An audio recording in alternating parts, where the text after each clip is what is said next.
होय, बातमी आहे रोहित शर्माची। भारताचा माजी कर्णधार रोहित शर्मा क्रिकेटमधून निवृत्ती घेण्याच्या चर्चा आता वाढल्या आहेत। इंग्लंड विरुद्ध लॉर्ड्समधील अखेरचा सामना हा त्याचा अखेरचा सामना असण्याची शक्यता वर्तवण्यात येते। लॉर्ड्सवर भारताचा इंग्लंड विरोधात तिसरा सामना 19 जुलैला होणार आहे। रोहित शर्माकडून निवृत्तीबाबत अद्याप कोणतीही घोषणा नाही आहे, मात्र त्याआधीच रोहित शर्माच्या आंतरराष्ट्रीय क्रिकेटमधून निवृत्तीच्या चर्चा सुरू झालेल्या आहेत। आपण या संदर्भात चर्चा करूया। निमिष पाडगावकर आपल्यासोबत जोडले जात आहेत, क्रीडा समीक्षक। सर, स्वागत। मोठी बातमी होते, सगळ्यात महत्त्वाचा आणि थोडक्यात प्रश्न, हे असं होऊ शकतं का आणि हे असं का होतंय? या दोन प्रश्नातच ही बातमी आहे। नेमकं काय घडतंय की ज्याच्यामुळे रोहित शर्माच्या निवृत्तीच्या चर्चा किंवा त्याच्या घोषित करण्याच्या चर्चा वाढल्या आहेत? हे असं होऊ शकतं का, तर त्याचं उत्तर आहे हो। पण दुर्दैव असं आहे ना, आपल्या देशात जेव्हा असे मोठे खेळाडू निवृत्त होण्याच्या वयाकडे झुकतात, तेव्हा एक क्लिअर कम्युनिकेशन जे व्हायला पाहिजे निवड समितीकडनं खेळाडूशी, ते होत नाही। म्हणजे तुम्ही अगदी तेंडुलकर पासून बघितलं ते अश्विनपर्यंत हेच आपण बघितलेलं आहे। तर रोहित शर्माचा फॉर्म हा गेल्या जवळजवळ 9 वनडेत मला वाटतं त्याने 241 रन्स काढले आहेत आणि 30च्या ॲव्हरेजने वगैरे, तर फॉर्म घसरलाय, याच्यात वाद नाही। पण तो पुढच्या वर्ल्ड कपला आता 12 महिने असताना आपल्याला माहिती आहे तो तेव्हा 40 वर्षाचा होणार आहे।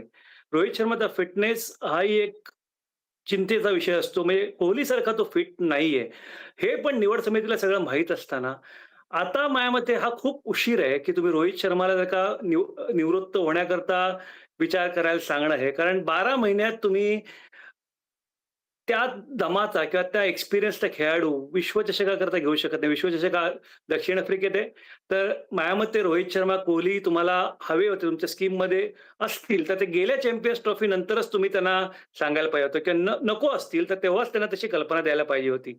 आता या चर्चा त्याच्या निव्वळ गेल्या काही सामन्यातल्या फॉर्मवरनं दिसतायत आणि त्याच्या एकंदरीत फिटनेस आणि त्याच्या 40कडे घेतलेल्या वयाकडे चालल्यात। त्यामुळे हे माझ्या मते जे सगळं चाललंय ते आपल्या विश्वचषक जिंकण्याच्या दृष्टीने नक्कीच चांगलं नाही चाललंय।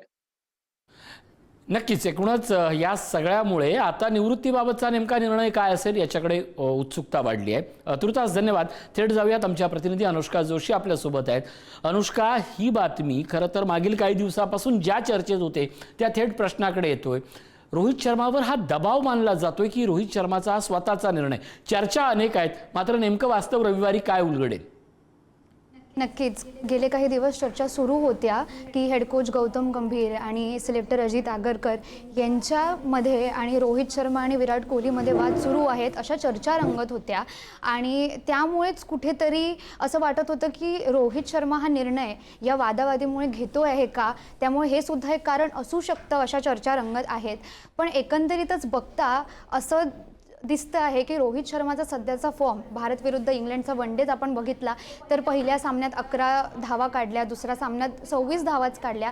त्यामुळे एकंदरीत रोहित शर्माचा फॉर्म बघता हा निर्णय घेण्यात येत आहेत असं वाटतं आहे। आणि एकंदरीतच 2027चा वर्ल्ड कप जर आपण बघितला तर तेव्हा तो 40 वर्षाचा होणार आहे।